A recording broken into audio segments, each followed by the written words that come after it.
আমি এখন একটু সেমাই রান্না করব, যেটা শুকনা সেমাই, ফুলকপির সেমাই নারকেল দিয়ে। আর সেমাইটাকে একটু ভেজে নিচ্ছি। আমি একটু অর্ধেকটা নিয়ে নিচ্ছি, যে একটা প্যাকেটের সেমাই অর্ধেকটা আমি এটা নিয়ে নিব আর কি।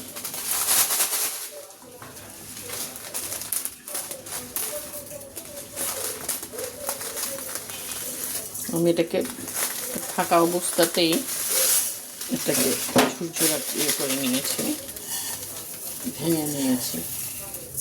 এটাকে আমি শুকনা খোলায় ভাজবো, কারণ আমার বুয়া আবার ঘি খায় না।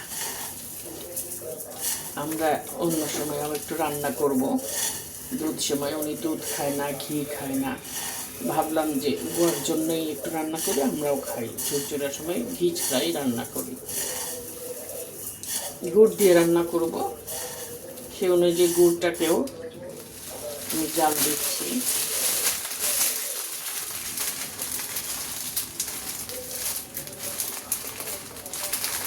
এটাকে একটু শুকনা খোলায় একটু ভেজে নেই।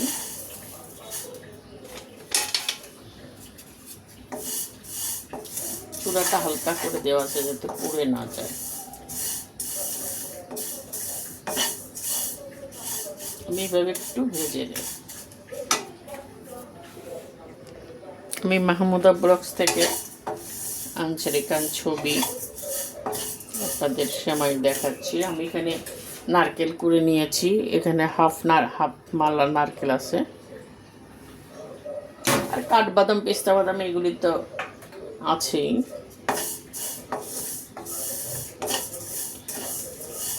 এটা একটু ভেজে নিচ্ছি। আমি এর মধ্যে একটা দারচিনি দিয়ে দিচ্ছি, দুই তিনটা এলাচ দিয়ে দিচ্ছি। এটার সাথেই ভেজে নিচ্ছি।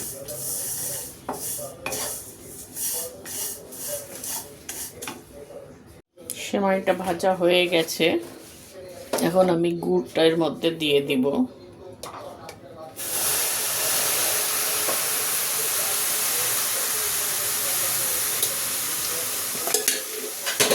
আগেই আমি পানি দিয়ে জাল দিয়ে রেখেছি।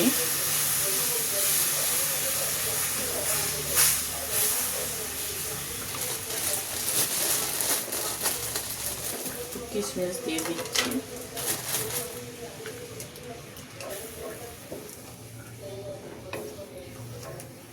আস্তে করা আছে, এখন আমি একটু ঢাকা দিয়ে রাখছি।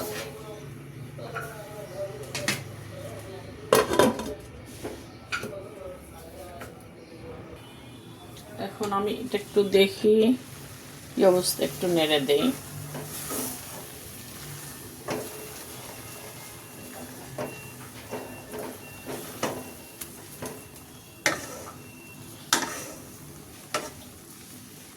আমি এর মধ্যে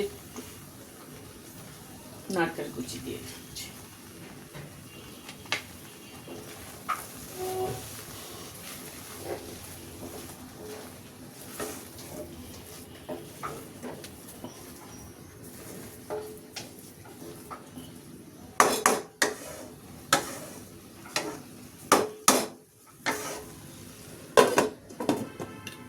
ভাপে রাখছি। এটা একটু দেখি, এটা আমার কমপ্লিট হয়ে গেছে। এই যে ঝুরঝুরা একেবারে দেখেন।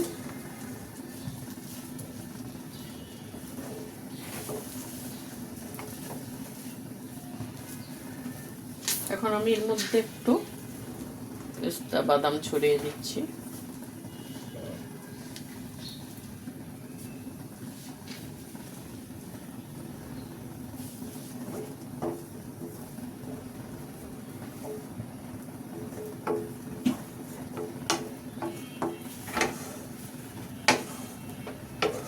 আমার কমপ্লিট হয়ে গেল ঝুরঝুরা নারকেলের সেমাই। আপনারা লাইক দিবেন, শেয়ার করবেন। আল্লাহ হাফেজ।